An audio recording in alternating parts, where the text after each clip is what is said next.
It's like the Tonight Show with Roy Sullivan. All right. I think, is it on? It's on. Welcome to the center conversation. Oswego Supermodifieds, a legacy of speed at the Steel Palace. We've got some outstanding Hall of Fame drivers, future Hall of Fame drivers here at the center today, the International Motor Racing Research Center. As we get things underway, I want to introduce for a couple of comments Mark Steigerwald, who is the Executive Director. Mark. Thank you. I'll be very brief. We've got a full program today, so this is a tremendous crowd. Thank you all for coming from some great distances from what I understand. So those not familiar with the Racing Research Center, we've been operational for about 25 years now. Please come back and see us during the week for your various research needs. Kip has done a tremendous job here pulling this program together, so this is really up to Kip to fill you in on the details about how this all came to fruition. So I'll introduce, without any further ado, I'll introduce Kip, but I'll say that I've been attending this weekend since I was a little guy, 4 or 5 years old. I grew up in Auburn, so it's near and dear to my heart. And thank you all for your support here for today. Owner Chris Purdy, wherever you are, Chris, having that car on display has been outstanding. So thank you.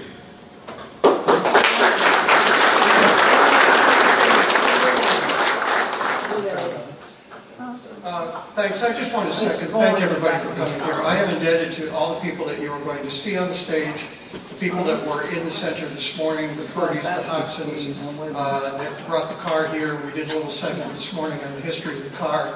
I learned about this car and its renovation almost a year ago, a total fluky thing, and I never thought I would even see the car again, much less be so blessed as to have it in the center. So it's been a true blessing to have the car here. I don't exactly remember my first year at Oswego, but I remember my first sight. It was the site of Todd Gibson's Flintstone Flyer, taking a right to go up the road to the track, and we looked at each other and said, "Ooh, that's cool." And then we were at Oswego every Saturday night for the better part of 2 or 3 years in a row. The midweek modified shows.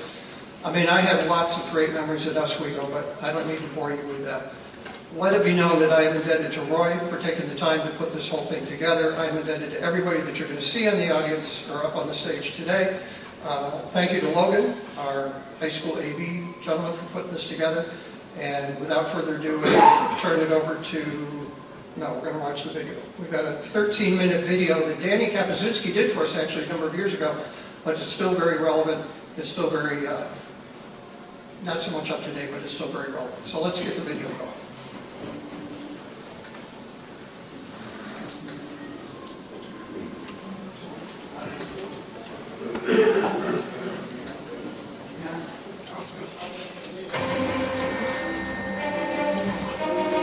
Oswego Speedway has come to be known for many things over its 63 years. It has long been known as a hotbed for open-wheel short-track racing. It's been known for its daunting and unforgiving steel walls that have outlined the careers of several open cockpit veterans. It's been known for its serene sunsets and beautiful view of Lake Ontario. And of course known for that masterfully prepared Hoffman hot dog that's aroma fills the same wood and steel grandstands that have stood for so many years. Its history and legacy are rich, with memories of fans new and old. Nolan Swift rebounding to win the Classic from 2 laps down. Jim Champagne leading all 200 Classic laps. Bentley Warren collecting his unprecedented 6th international win. And the cries of Eddie B in '83 still fill this hallowed ground and always will. And since 1961, one common thread, nearly as thick as the Speedway itself, has held it all together. The Super Modified. Above all else, the Speedway may be most known for this hybrid of open-wheel racing. This 800 horsepower, 1,800-pound beast that holds no place else in the world on a weekly basis. Indeed, Oswego Speedway is the home of Super Modifieds. After running A and B class modifieds through the 1950s, it was in 1961 that the first Super Modified, or Eagle class car as they were known in the Midwest, came to the Speedway for the International Classic. The Caruso family opened the rules wide open for that international event, one of the highest paying short track races anywhere in the country. And the event was dominated by the Midwest Invaders and their super modified creations. Michigan pilots Gordon Johncock and Art Bennett would sit on the front row in their upright, tubular, and channel racing machines, with Bennett going on to claim victory. The very next season, the Speedway would officially become the home of super modifieds, allowing the supers to compete on a weekly basis. Bennett would go on to win Oswego's track title in '62 with another Midwest shoe, Dave Paul, winning the '62 Classic, besting a whopping field of 72 cars, which saw 52 start the Consi. Through the early to mid-1960s, the Oswego Super Modified took the basic upright form found with race winners of the day: Bennett, Johncock, Paul, Ronnie Lux, and of course Nolan Swift, who retrofit his controversial and dominant tubular modified into a super modified. Swift would be the main local contender to the Midwest Invaders, winning the '63 and '67 International Classics, as well as the '64 and '66 track championships in this very car. However, by the late 1960s at Oswego, the Super Modified would undergo its first evolutionary change, taking a page from the Indianapolis Motor Speedway.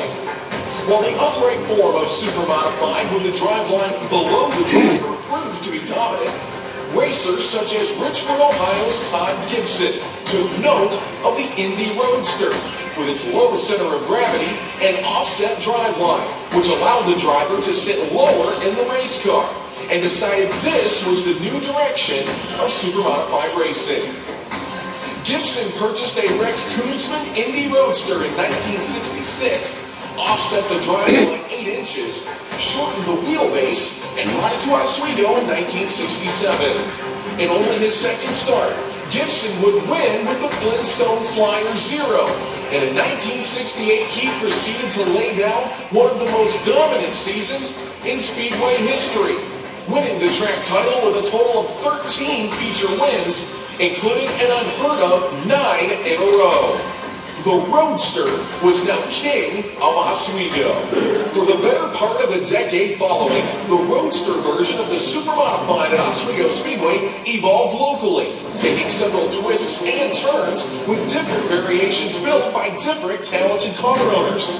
Along that journey, Jim Champine's wedge design, which took several twists and turns of its own, proved to be most successful. Champine's wedge amassed a total of 55 feature wins at Oswego from '69 to '77, including 5 track championships and 2 international classic wins. During this, Champine's most dominant span, nearly everything was attempted to bring him down. Rear-engine versions of the Super Modified, including a masterminded 4-wheel drive effort driven by Fred Graves during the 1970s, were all attempted. Johnny Spencer, driving the Doug Duncan-known rear-engine number 07, would actually become the first driver to wheel a rear-engine machine to victory in 1970. While the rear-engine Roadster seemed to hold the key to speed at Oswego, as it did at Indianapolis, reliability was its downfall. With that said, Champine went back to the drawing board in 1976 when it became apparent that the rest of the field was catching up to his current front-engine Roadster, and he went on to create the blueprint for all super modifieds we know today, the Radical Offset. The car, which to the naked eye seemed very much similar to every other front-engine machine on the circuit, was in fact radically different. The driveline of the race car was pushed nearly 10 inches further to the left than any other super modified ever built. In fact, it was so radically offset that the driveline itself was mounted outside of the left side frame rail. Champine tested and tuned the car for all of 1976, never entering the car in an official race.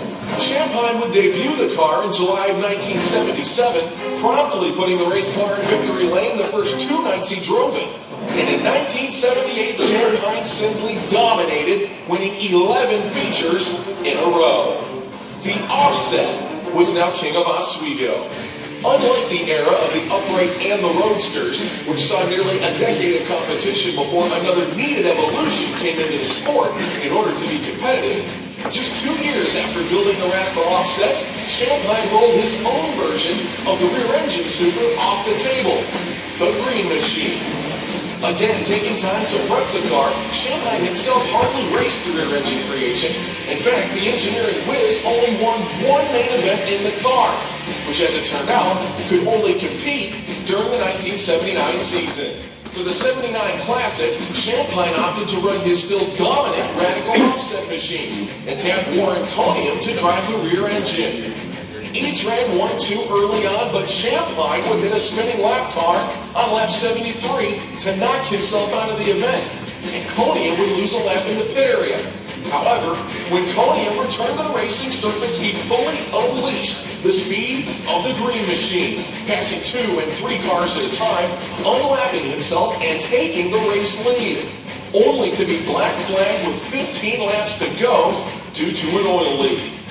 During the off-season leading up to the 1980 campaign, rule mandates would come down eliminating rear-engine super-modified designs at Oswego, essentially tagging the 18-inch offset built by Champagne in '76 as the Super of the future at Oswego.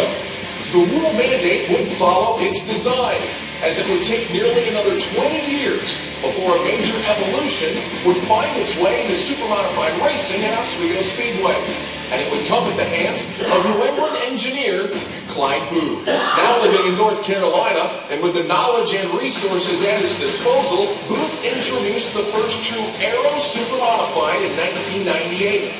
The machine, which debuted in red, later became known as the Silver Bullet, with an independent front-end design and inboard suspension similar to that of a common-day Indy car. Booth managed to clean the air completely around the race car, leaving open ports to the many wings which lay around the vehicle.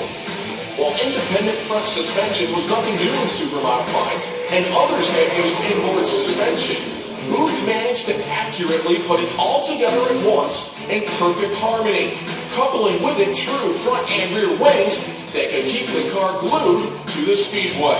In a matter of time, it could be seen that another change was in the wind, with Pat Abel and Mike Ordway driving the car from 1998 to 2004.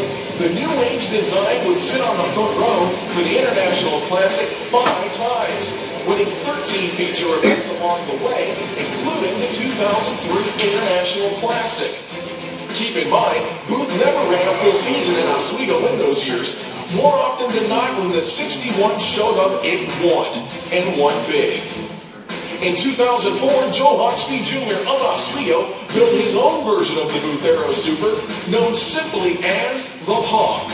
Another rule mandate would come down, eliminating independent front suspension and forcing all super modifieds from here on out to be built with a solid front axle. And the very next year, the car went into mass production, and since has taken its drivers to 6 International Classic wins, 7 Oswego track titles, and countless feature victories. The rest, as they say, is history. The Hawk Super Modified, along with the Extreme Chassis Aero Super built by Paul Paloka of Oswego, are now the standard of super modified racing at Oswego Speedway. And what a standard it is! From uprights to roadsters, offsets to rear engines, and now aerodynamics, the Super Modified, albeit in a smaller box than it used to be, continues to evolve. And with it, the rich history and legacy of Oswego Speedway continues to grow.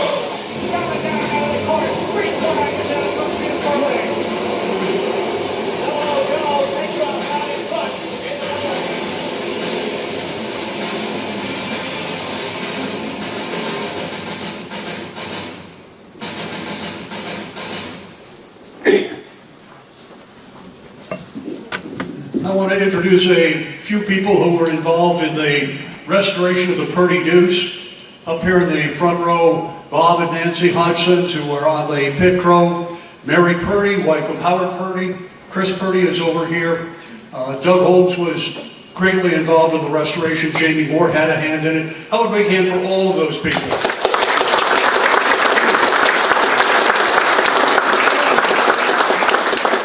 And to start our program, I'm going to call on Dick O'Brien, longtime track manager at the Oswego Speedway, who was involved in the change from the modifieds to super modifieds and the growth of the supers. Dick?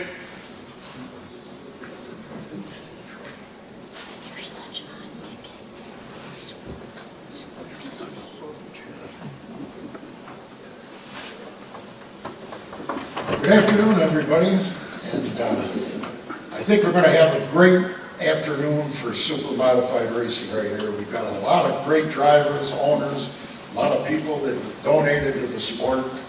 I'd like a special thanks to the Purdy family for bringing their iconic race car here and making things happen. But what I want to talk about initially is what happened before the supers got there and the changeover into the super modified division. And Harry, Bill, and George Caruso always loved auto racing. In the late 40s, they bought a modified stock car. They raced it, Sandy Creek and Vernon tracks. Dante Raponi was their driver. The car wasn't very fast. So, being the sportsmen that they went out to Chicago to Andy Granatelli and bought a motor from him of STP fame, put it in their race car. It still wasn't very fast. So the next step, they went out and bought the long dormant Wine Creek racetrack, which was located on the site of the Oswego Speedway. And they were going to clean up the dirt track and use it for a practice track so that Dante could pick up the pace maybe and be a little more competitive. Well, this was a period post-war. Racetracks are popping up all over the country. And they says, we're sort of messing with maybe the wrong end of the deal. Let's build a racetrack. So they built Oswego Speedway. It opened in '51 as a half-mile dirt track. They ran 7 races that year. Charlie Berry of Salve won the initial race ever run at Oswego. One of the winners that year was John Teresi Sr. and his son, John Jr. and Eric now own Oswego Speedway. They ran 7 races there. They opened up in '52 with a half-mile dirt track, rough, bumpy, dusty. They were sailing dust all over Oswego. Didn't like it. They shut the place down after 4 weeks. Paved it. Reopened in August as a half-mile racetrack. The next thing, we had the 3 brothers.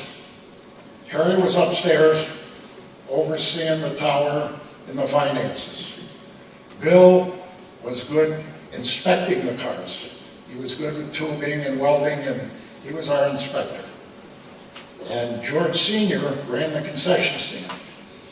And he's the man responsible for bringing those world-famous Hoffman hot dogs to Oswego Speedway. So things rolled along during the 50s, and in '57, 2 things happened. They added a second division. These were for flathead motor stock cars. They were called Bs. And then the overheads that had been running, they were the A cars. And they were the big hitters. You know, Swifty, Irish Jack, Bellinger, Bliss. The A's got a bigger purse than the Bs. They were a faster car. Their motors were a little more expensive. And at the end of that year, the Carusos decided to run a big race. They had some cars there. They had a decent turnout of fans. So they ran a 100-lap international classic. Irish Jack Murphy won it. He was the first winner, won $1,000. So things moved along to 1961. That was a very, very important year in the history of the racetrack. First of all, the track was enlarged to its present 5/8 mile size. So the racing got a little faster. They were having some problem with the Bs. The Bs had more cars than the As, and they wanted equal purse. And the Caruso brothers talked it over, and they didn't feel that, you know, the A's were drawing the people, and they went back and forth, and finally one night they struck. So the B's come down and blocked the racetrack. You couldn't run any races. So the Carusos asked the police to come, and they opened the gate, and they asked all the B's to leave the property. And to my knowledge, I don't believe there's ever been a flathead race at Oswego since that day. They also had a deal where Nolan Swift, who was the top dog with the 10 pins, he built a tube frame modified for the season, for the 61 season. And by the rules of the day, that was an illegal car. And it kept going back and forth. You know, he kept demanding, you know, hey, let me run, let me do it. So at the end of the year, as a compromise, they said they could run it in the Classic. And the Classic race had been building since '57. It now is the biggest asphalt modified race around. And it was billed as an open competition modified race. So what happened, cars came from Michigan and Canada. These were super modifieds, but they came under this open competition rule. And there was a real, the Carusos were in a tight spot. You had a pit full of modifieds, and you had a few supers. What are you going to do? You had a big crowd. Finally, I guess, it came down to Harry, and Harry said, I like these supers. Everybody's got modifieds. Around Oswego, Fulton, Utica, Spencer, Lancaster, Shangri-La, Albany, Saratoga, all had pavement modifieds. Harry liked these supers. It was different. He says, let them run. It wasn't popular. They dominated. Bennett, like you saw in the video, Bennett and Gordy Johncock, front row. Bennett wins the race. A lot of grumbling fans and followers of the pavement modifieds. So what about 62? He opened the rules up. He says, we're going to run supers. Well, that sounded good. The Michigan cars come in. There were no local cars. There were no local cars. Other than Swifty, he's the only guy that could stay on the lead lap. But Harry put money into the purse. And he said, some of you local guys go out and build some cars or get some cars. And guys were taking the bodies off of cars. Jimmy Champagne was there, had an old 10-pins car. He took the body off in '62 and started his career. He wasn't very good, but obviously he picked up the pace a few years later, and he turned out to be the man up there for many, many years. But he kept putting money into the purse, and now you've got a situation, where the field is building. You've got a really good weekly show. So the next thing you know, the switch to supers was basically complete. It took a while, but it took money. He had a little motto. Money brings cars. Cars bring people. And he used that. Even though the crowds weren't that big, once he kept getting these cars, we went from a local modified track to a regional track. Guys started coming in. Todd Gibson, Norm Macklin come in from Canada. Bentley Warren comes in from New England. The people like that mixture of the out-of-town invaders versus the local guys trying to pick up the pace. So what I would just like to explain, I've been there an awful long time. I was there 40 years at the racetrack. I think the most important decision in the history of the Oswego Speedway happened in 1961 when they went against the grain and brought in, well, they basically threw the modified rule book out the window and they brought in the supers. But they followed it up with money and made that class develop at Oswego Speedway. That's basically what I wanted to explain today. I got one other quick story and then I got to sit down. Roy wants to keep things moving. You know, they were running in the 60s, Saturday night, supers only. 3 heats, 2 semis, Consi, 45 lap A main. I was working up there then in the early 60s, 64, 65. I used to talk to Harry. I said, Harry, we got to run a race. We got to something a little different. The classic's coming along. I said, well, what would we run? He says, well, we could run USAC sprint cars. I said, they have Indy type drivers. You know, Rutherford, Branson, Klosky, you know, Unsers were all running sprint cars back then.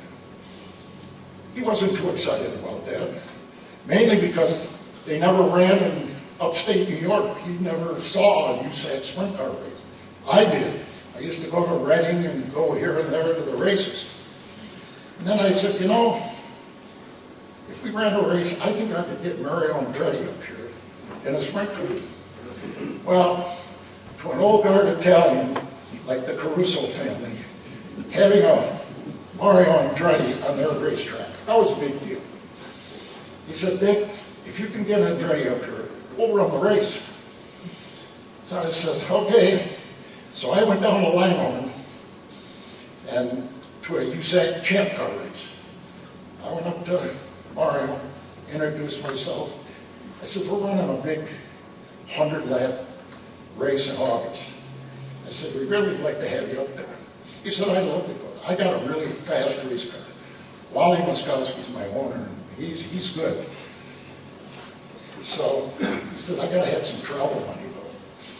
And I said, well, what do you got to have? He said, $1,000. Well, 1966, $1,000 was a lot of money. But I buzzed right over to the payphone, called Harry up. I said, Harry, I can get Andretti to come to Oswego in August, but it's going to take $1,000. He thought for a minute. He says, make the deal. We're ready to go. Make it. So I went back, shook his hand. We're ready to go. No contract, no paperwork, just a one-on-one, shake the hand, there we go. August comes, we're upstairs, Harry and I, we're looking off the tower roof, long lines at the concession stand. It's a beautiful day. We're going to sell out the front grandstand. I get a call from Donnie Bartlett, pit sign-in. He said, Andretti's down here. He won't sign in until he gets his money.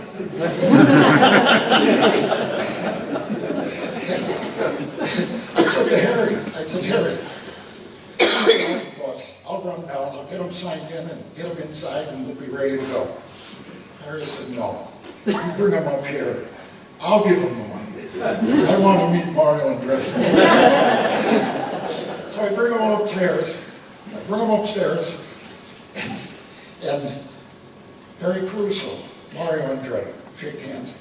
Next thing I know, they're talking in Italian. Where they're from, where they did, you know, the whole deal.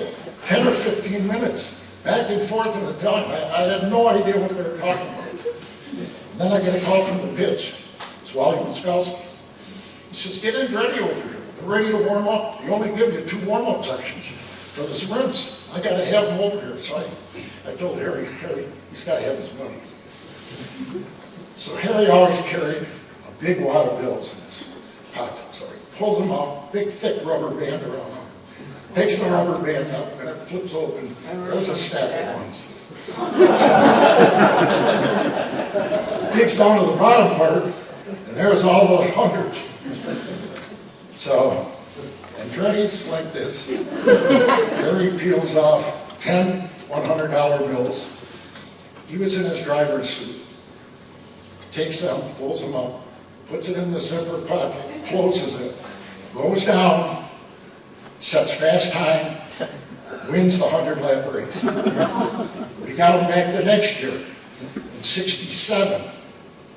In '67, and he had the leader card Sprinter with a big Ford 4-cam motor. Dominated, twin 50s, wins them both. He's got his twin brother Aldo there, and they raced for the first time in USAC competition together. Aldo wasn't very good, but Mario put on the show again. So we ended up the deal. Mario Andretti's career record at Oswego was unbeaten, 3 feature wins out of 3. We were, at that time, the top super modified track in the country, and having IndyCar drivers and people like Andretti there elevated our status as one of the top pavement short tracks in the country. So that's it, folks. The early years of Oswego Speedway. Thank you.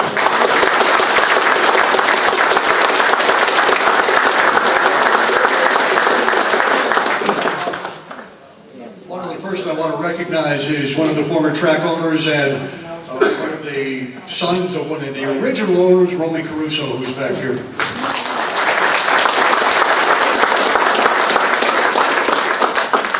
Now the main part of the show. I'm going to introduce all of the people who are down here going to come on stage. I'm going to introduce them in alphabetical order by their first name, which is also ladies first. Ladies and gentlemen, Allison Slow.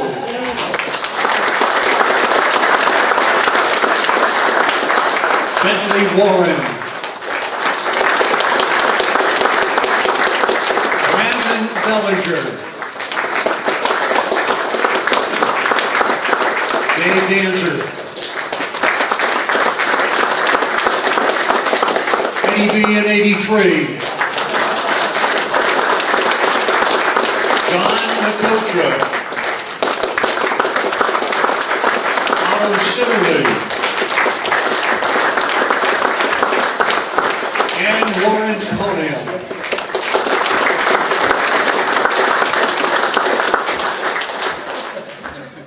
Just to run down a few things. We've got Eddie Bellinger with 2 track championships, Brandon with 1, Otto Sitterly with 9, Eddie Bellinger with 2, Warren Conan, and he had 2. And of course, Bentley had 6. Classic wins, Dave Danzer with 1, Otto Sitterly with 5, Eddie Bellinger with 5, Bentley Warren with 6, and Warren Conan with 2. So we've got some high-powered people up here. What we're going to do is we're going to ask questions. We've got 2 microphones up here. Do you have the mics? We're getting the microphones. We've got 2 microphones. They'll pass them around as we ask questions of the individuals up here on the stage. And I want to start out with Bentley. Ben, you won your first ever classic in 1969 in the Purdy Deuce. What do you remember most about that race? Winning. Okay, Allison, next question for you. No, go ahead, Ben. It was certainly a unique opportunity for you, the iconic number 2, and to take it to the win. And then, of course, next year you left the ride. Warren Conan took it over. You went to USAC racing for a while. Yeah, so what? Bentley can be like this. He can also be a nice guy. We got this. All right, Warren Conan, we'll go to you next. We should have get the other mic up there. 2 mics? That's a hard act to follow, you know. All you got to do is say 1 or 2 words. We're good. Warren, when you drove the Purdy Deuce, it started out as a small block car.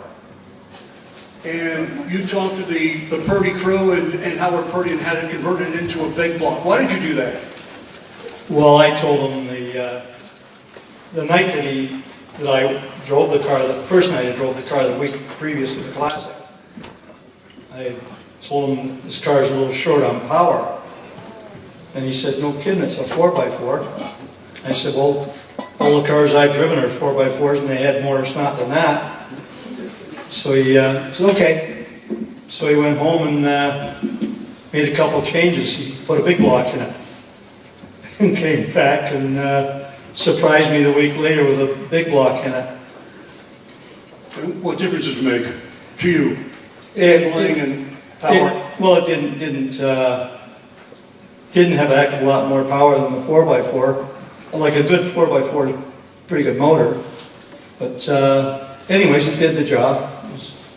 Interesting statistic about the Purdy Deuce is it almost never ran a full season. It had under 100 total feature races at the Oswego Speedway, and the average feature finish for that car was a 5.8.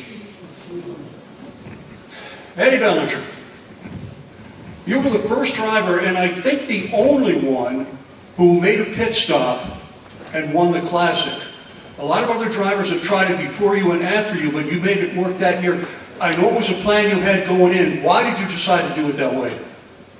We just felt that the tires weren't really holding up all that great. We just kind of felt like we just had to do something to get a chance to win. And did you practice the pit stop? Oh, the boys did. I didn't. So they're still doing the work for you now. All I had to do was pull in and stop, get it out of gear, get it back in gear. All right, Brandon, your grandfather was a track champion 3 times at the Oswego Speedway. Your father's been a track champion. You won the track championship a couple of years ago. The first ever 2-generation family to win it, the first ever 3-generation family to be track champions. What does that mean to you as a competitor, as a person? It was definitely a pretty special win. I feel like at Oswego, even winning a heat race is hard, and much less, if you can do anything beyond that. I mean, winning a feature is hard, and to have the opportunity and to be able to deliver in a championship, it's pretty special. And you've got the Classic win as well. Your grandfather never won a Classic. I don't have a Classic win yet, but I'm going to change it this year. So. Oh, that's right.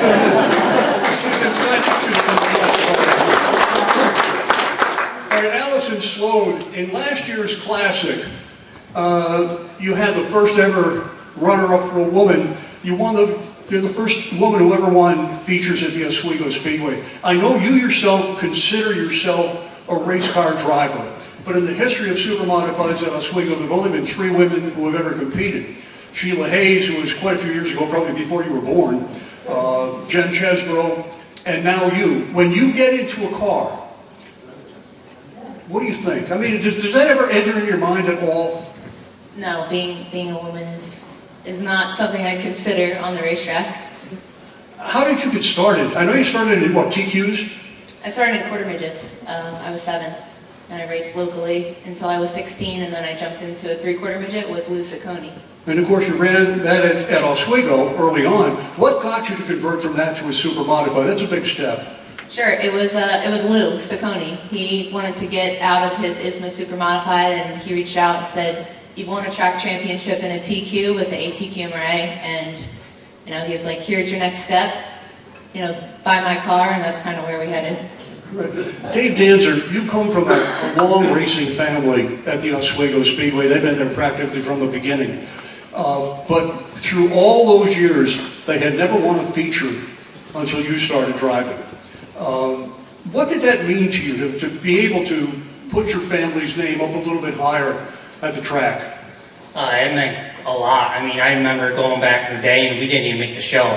I mean, it was huge, and I remember showing up Classic weekend a lot of times and counting cars thinking, yeah, they ain't gonna make the race. So to move to the next step's been pretty nice. Hopefully we continue to move up more, but it's just been a lot of work and a lot of effort in the garage every night. Now, Otto, you got your start on the dirt, and you had a pretty good career going on the dirt. You moved over to the small block super modifieds at the Oswego Speedway. What got you to make that move? Well, probably going to the track. In 1990, the first time watching, my high school buddy sat next to me and we drank Miller Genuine Draft. So needless to say, this guy was one of our picks and Bentley was the other pick. And just watching the cars, you know, the speed, the noise, the thrill, the feel in the grandstands. So yeah, I was racing probably a stock car on dirt then, and you know, I think I got to a point where I had to make a decision. I was going to move out of the stock car class and go into a modified type class, and then the limited super modifieds came about. So for somebody on the outside, you know, so many kids that race super modifieds now are third generation, second generation. I had no roots. I was basically a relative nobody when I showed up. So, you know, I think it was just something that I looked at and said, that's attainable to race a small block super modified. So that's sort of probably what brought me there, was a limited super modified back then. And then you moved into the super modifieds, which again was a pretty good step. You owned your own car for a while, had a lot of success in it.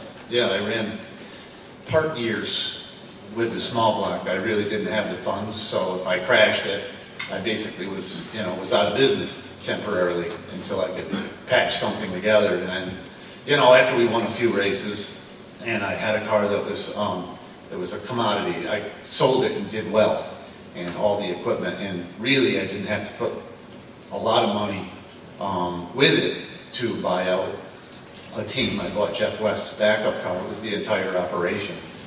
And you can't buy an engine today for what I bought that whole entire outfit for. It was not even $20,000. I actually talked to Eddie about his, and they were along the same lines, but there was a lot of equipment that came with Westy's car. So yeah, then we ran, you know, Rookie of the Year in 2000. I won a couple of races here and there. I ran really consistent, and then when the Hawk car came along, and I bought it used, you know, needless to say, that was the right move. I won a lot of races that last year. And basically at that point I was out of money. So pretty much I decided I was going to be finished. And then he hit one phone call. And it's been an interesting 18 years. John, I remember you and I talking on the roof at the Oswego Speedway before you got your deal together with Otto, and we talked about it as being a good choice for you to go in that direction. But what made it your final choice to pick Otto? Well, I mean, the whole plan was to get a car ready for Davey Hamilton if he ever recovered from his serious injuries. And I had talked to quite a few different guys. I was friends with Muldoon, and you know, I talked to Otto, and I talked to this one and that one. And honestly, Muldoon called me one time. He goes, "Otto's your guy." Because, you know, I was even thinking Muldoon, Timmy Snyder. I didn't know. You know, I was so green. But I knew Otto. Doug Crusoe introduced me to Otto, and I watched him, and I could see that he was the real deal. And so, you know, I went that way, and I took Muldoon's advice, and, you know, it turned out to be, you know, exactly what I would have hoped for. All right, Dave Danzer, we talked about your family history and everything, and being the first driver in your family to take a car to victory lane. When you first switched to the super modifieds, your very first time on the track, was not a real pleasant experience. I think you got 2 laps in. I think I got about 40 that day, but I think I had 41 on the trip to the hospital. But yeah, that was throttle hung up, and that was actually, I think that was a furlong car. That's the one he won all the classics with.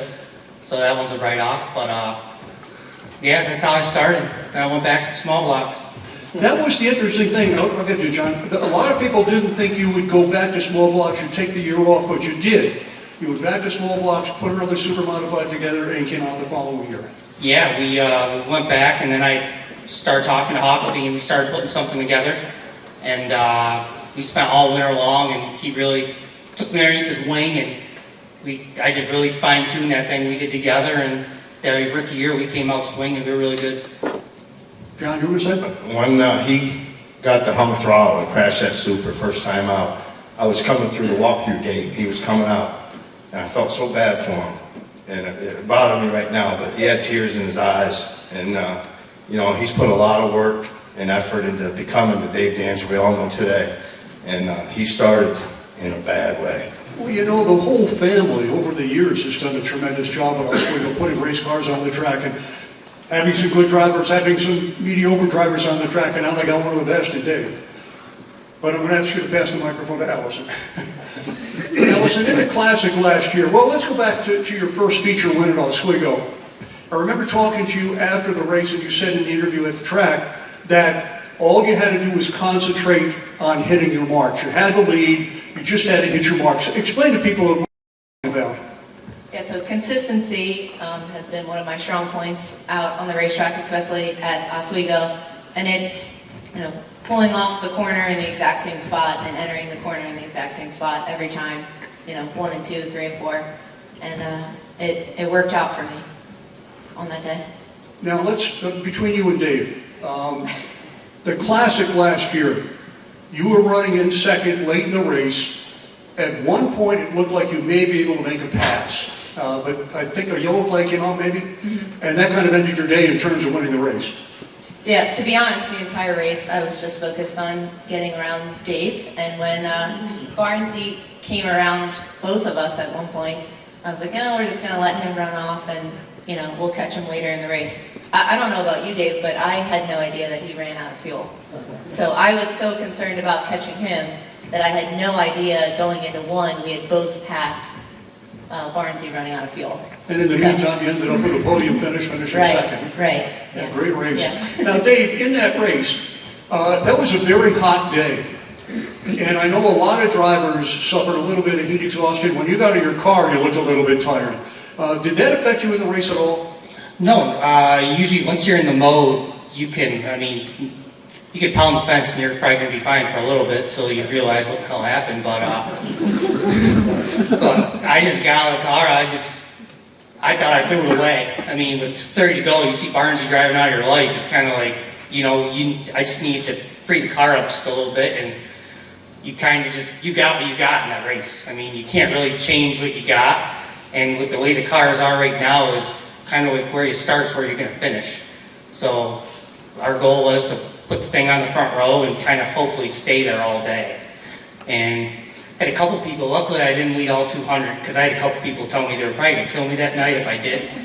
So luckily Barnesy went around and I had no idea he ran out of fuel. I thought that was Jack Patrick, so I thought it was between me and Allison for second, and I had no idea I won the race till Chuck came across the radio and said pull outside. So that's how I learned. Now, we've got 3 of the 4 drivers from Eddie B in '83, which Chance started just as soon as you, well, pretty much as soon as you passed for the lead. If you don't remember the race, or if you haven't seen it, Eddie B in '83, the last lap and a half of the race, Doug Haveron was running first, Bentley Warren was running second, Warren Coney was running third, Eddie Mellinger was running fourth. Before they came down to the white flag, Eddie was able to get by Warren to take over third. And then this is where the action really started, coming out of the second turn. Now, I had started to say around lap 195 that Haveron was running out of fuel. At which point, Doug Caruso, whose brother is sitting here now, Doug Caruso said to me, Roy, this is a dog race. You're not going to make it exciting by doing that. Doug Haveron was running out of fuel.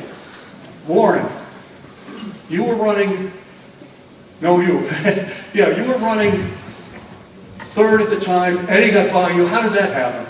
Well, I was right close to the back end of Bentley. And when Dougie ran out of fuel, the sort of freight train, and I got right up into close to Bentley, and I couldn't get out and go around him. And Eddie was back far enough that he got a good run. And I couldn't get by them until I let out of the throttle to go around. Now, I think you told me at one point, other than that in the race itself, you felt otherwise you had a chance to win that feature. Yeah, well, you always go there thinking you're going to win. All right, let's go to Bentley. Bentley, you were running in the number 2 spot going into that white flag lap. Doug had been running out of fuel. He was bogging down particularly bad coming out of turn 2. You came off the second corner right behind Doug, and he almost stopped. And you ran into the back end of him, which caused you a couple of positions. Is that when Eddie and Warren both got by you? Yeah, I didn't want to pass Dougie because he won the thing twice in a row. And they were just taking me as an invitational driver, sort of. And the car was running beautifully, and Ed said, pass him, and I didn't answer back. I don't know if we had two-way radios or not, and I didn't say anything. I just followed him, and I said, he's going to win. And I followed him. Then when he bogged, I hit him, and that's when Eddie and Warren and all of them got, that's when Eddie B in '83. It was a hell of a win for him, and it was. I was very, very happy for him, and I think I drank half of his beer. I've done that a lot of times with him. Now, Eddie, that race, going into that race, about halfway through it, you thought your car was running pretty badly, had even given thought to dropping out. Yeah, it was just an average car. In fact, I had a real bad front end shake, so I couldn't really go in the turn very hard. And one time I actually thought about pulling in, and I thought, well, I'm not going that bad. I'll just stay here and get what I can get. And so that's basically all I was doing the whole race, is just hoping to get what I could get. And just got more than I thought I was going to get. When did you realize Doug was running out of fuel? Well, when we started, we were at a little bit of distance in there. And when I saw him conking, I actually could see him kind of really slowing down in the turn. And like Bentley said, they just he conked out and they kind of hit, and it opened up a hole. I just happened to be there, that's all. It was just luck. I was on Doug's crew that day, and he was running out with 10 to go. We knew it. Yeah. So we knew it with 10 to go. He was in trouble. But then whatever these guys ended up doing, that's for the history books. All right, when we talk about classic wins, Otto, up here on stage, Bentley's got 6, you've got 5. What do you think? I know you've had a couple of shots at the end, you had car problems or something, but is 6 doable for you? Oh, I would think so, yeah. Like Warren said, every time you go to the track, any of these guys would say the same thing. If you didn't think you had a shot at win, you wouldn't go. So, yeah, we have a good car for sure. We'll see what happens. There's a long time between now and the end of the summer, but yeah, just a little side note. Everybody's got their stories. You can talk about all the races you've won and you've done this and that. There's some races that I didn't win that I can't even shake the memory. And one of them is the 2015 Classic. I had a car that was driving itself. It was just a little tight all day. And it was just on rails. Anybody could have drove this thing. And it got out front and it just had a nice, almost a little too much of a push to it. And I came around a lapper, and I think it was 4 or 5 laps to go. 9 laps to go.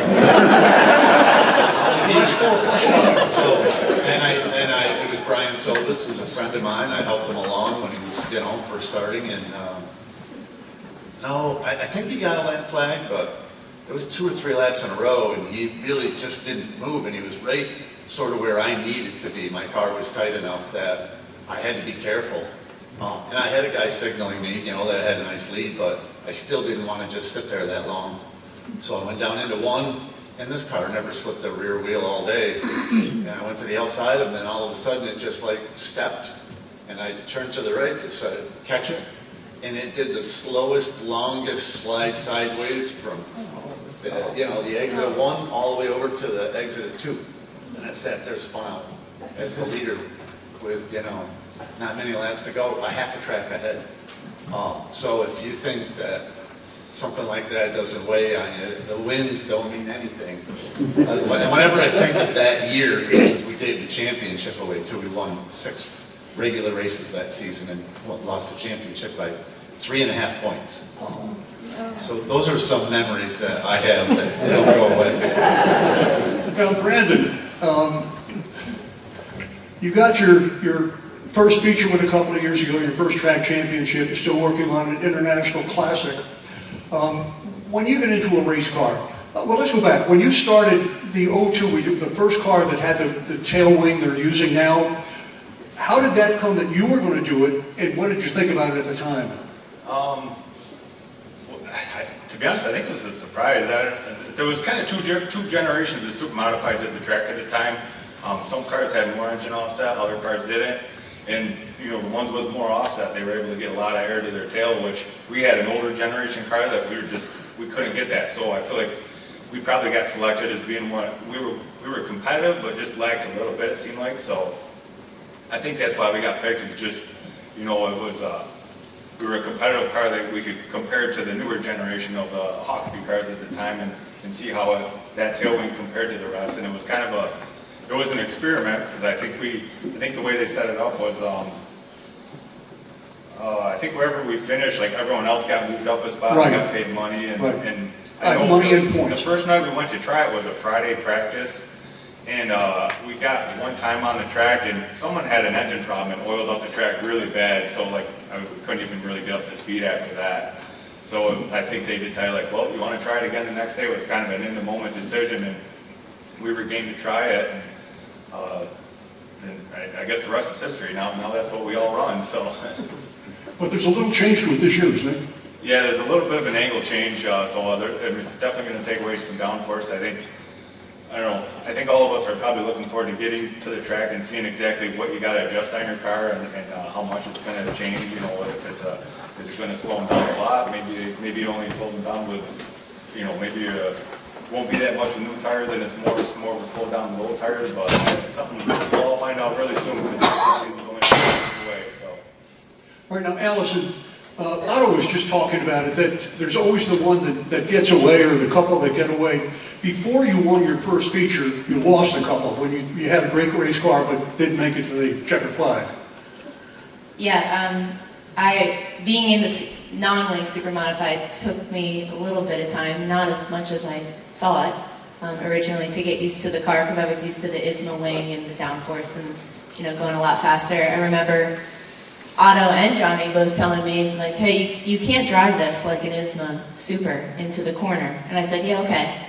And I went in the first corner, I was like, oh shit, yeah, I can't drive it like that. So it did take me a little bit of, you know, learning curve, but I try to listen. You know, it doesn't often work out that way, but you know, I've been very fortunate to race with both these guys, so thankful for that. Bentley, you won your last Classic driving the Jet West car in 1998, I believe. It was kind of a last-minute deal to get in the car. Nobody expected you to win, maybe not even you. And all of a sudden, you were in victory lane with your 6th Classic. Well, Jeff gave me, you know, we always say everybody gives you a great car. He gave me a really good car. And it was set up for him, and he liked a tighter car than I liked, and or a looser car. And I remember taking the front wing off it because it was too loose for me. And he did a whole bunch of stuff, changed shocks and everything. And I just rode up there on the corner. He'd asked me to drive earlier, and I wasn't going to. And then I called him back and said, yeah, I'll drive if you want him. He said, oh, I already got somebody driving. I said, oh, okay, well, no problem. I'll just stay home and ride my motorcycle. So then he called me back. He said, well, if you want to come up and drive it, you can. And so I jumped on my motorcycle. I threw my fire suit in Vic Miller's trailer and rode my motorcycle up, and I drove the car. And it was just kind of a funny win, because I think Mike Muldoon lost a rear end, and Eddie Shea's car was winning. And when we came around for the green flag with about 10 to go, I remember I straddled the oil. There was a line of oil in the middle that hadn't got, it was clean, but it still had the speedy dry down. And I straddled it, and Eddie Shea's car went through it. He got a little bit sideways and just gave me enough bite that I could win. And then I think Davey Hamilton was coming up on me, and I could hear him, so my car became very wide. Now, that race, you time trialed pretty well. When did you think, hey, I got a shot to win this? I told Jeff after practice, when I went up with the full field load, the car felt awesome. I said, we got a good chance, we got a good car. We can really probably win this race with a little bit of, you know, classic luck. And we had the classic luck. John? So Davey ended up second that day at the Classic, right? The sheet panel was all dented on Bentley's car. He had got some kind of tangle and looked like a jump rolling around there. And Davey comes in after the race. He goes, God, who the hell's in that black car with all the damaged bodywork? I go, oh, you mean the winner? Yeah, that's Bentley. Oh, no wonder he was right. No wonder that car got wide. That guy was smart. Thanks for the helmet too, Bentley, by the way. I got that helmet in Victory Lane. It's in my office today. Eddie, when you got started racing, you know, as you said, your dad had been racing at the track for a while, was a 3-time champion. But as I recall, he didn't know you went out and bought a Todd Gibson car. No, actually he didn't. Of course, you know, I grew up, you know, my whole life around the Speedway. And when I got, you know, my dad never really, you know, he wasn't the type of guy to just go buy cars and all that stuff. You know, if I wanted one, it was going to be up to me. So I'd saved up a little money. I borrowed $500 from one of my buddies, and I put $500 on a credit card, and I had some cash, and I called Todd up, made a deal on the phone. I paid an extra $400 for that old single axle trailer he had. And well, my dad, he always got to work. I was working for my dad at the time. Well, my dad got to work that morning. He always got there before I did. And Todd Gibson was sitting in the yard waiting. My dad comes out, he goes, what are you doing here? He goes, well, your son just bought this car. I think all he said was, Now, Warren, you drove for a number of different owners over the course of your career at the track. We mentioned earlier you were in the Purdy Deuce, got a feature win in that car. You drove it for 1 year, and then the next year you switched. You went to somebody else. Why was that? Well, Howard wasn't going to run a full schedule, and I wanted to run a full schedule. So that's why I, you know, changed rides. Who was the best owner you had? Oh, you know, that's not a good question. They think it is. I know I drove for so many great people. Pilata, Rutledge, Gates, you name them. I drove for a lot of good people. Came out of it with a lot of great friends. And what more can you ask for? And you drove 25 years and then pretty much just walked away. Yeah. It was not too many races after your last Classic win. It was the Classic win when I retired. I think that year I got Driver of the Year. You know, they had the banquet at the end of the year. I got Driver of the Year and a few, I don't know, accolades. And I'm thinking all the time, you know, Ryan, my son, wants to start racing karts. And I thought, you know what, a fellow doesn't get a chance most times to go out with a Classic win. So I got up to say a few words at the banquet. My wife had gone to the washroom, and I just, and I was supposed to drive the following year, next year with Joe. And that's Joe McGarry. Yeah, and I just got up, and all of a sudden the words came out of my mouth. That was my last race. And my wife was standing at the back of the hall, and, you know, I came down, I sat down at the table. She said, so now what do we do on Saturday nights? And I believe your response was go to the window and throw $500 out. Yeah, that was about it. So it's, and I don't regret a minute of it, huh? Now, a lot of drivers retire and then come back and run a race or a couple of races or start racing over again. You have never done that. No, well, I did drive a race, well, not a race, an event up at Oswego Speedway when Brad Litke had bought the track, and they had a bunch of old race cars. And a buddy of mine, well, Al Webster, who owned Gary Witter's car, right? Al Webster bought an old Teddy Hogan car. And I don't know whether you remember Teddy Hogan, but he did run Oswego years ago. But anyway, he bought this old Teddy Hogan car, and he asked me if I would drive it in this race. So I said, well, yeah. And Ryan looked at it, and I always looked at race cars that Ryan was going to drive, and I'd say, no, Ryan, you're not getting in that race car. And Ryan went over and looked at it, he says, Dad, I wouldn't. So I said, that'll be fine. It's just, warm-up sort of thing. So at any rate, a buddy of mine was Bernie Reddick, had built a brand new Jimmy Howard car, exact replica of Jimmy Howard's, for Howie Scannell to drive. So Scannell wanted to race. We get out there, we start racing, going faster, and this car, this Hogan car that I'm driving, is going down the straightaway, and it's like from one wall to the other. And I'm just saying, please throw the checkered flag. Like I was getting nervous. Anyways, they threw the checkered flag and I went to pull in the pits, and the pitman arm fell off. So I'm in the pits and I said, Al, the nut for the pitman arm came off and the pitman arm fell off. And he said, oh, well, he says, I'll see if I can find another nut. I said, no, the one behind the wheel's done. I'm going up there in the tower to drink beer. Yeah, Eddie? I got just another Warren nut story. I think, I'm pretty sure it might have been a classic. I can't remember. He'll verify this. The caution's out, and he's in front of me, and all of a sudden, this wheel nut comes up and lands right in my lap. What the hell? Where the hell did that come? I'm hoping it's not mine. Well, pretty soon, about a minute later, his left rear, I believe it was flying, so that it was his. Luckily, we're under caution.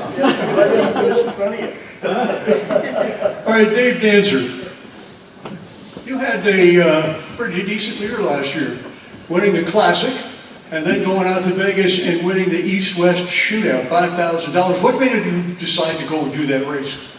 I don't know. I talk to Doug Kells every once in a while, and he kind of got in my ear. And last weekend we ended up, I got a little one coming in June, so I just found out and I go, hey, it's, I don't really want to stop racing. I just want to go do something wild. So I talked to my father. I said, hey, let's go to Vegas and try running it. And he looked into it as well, and we started getting the car ready. Now, I've heard the story. You can verify it or not. Early on in the race, you lost your radio and it was down on the floor, and you turned in some pretty erratic laps while you were trying to get it back. Yeah, I was swerving all over the place. I was afraid to tug on it, so I usually clip a radio over on my left side, and usually tighten your belt. As soon as I did, it fell, and then it got caught underneath the fuel filter. So it took me about 8 laps to get that thing out of here, but I was up against the wall. I looked drunk, I'll be honest. It was pretty bad. It was some pretty bad 8 laps, and then on the restart, I said, all right, time to get focused, and I just buried the top, just kept that thing wound up and just drove around everybody. Now, there's going to be a rerun of that race this year in California. And there's also going to be a kind of an East-West Shootout at Oswego Speedway in North Carolina. You going to go to either of those? As of right now, we're going to hit them both. Good. Brandon, what about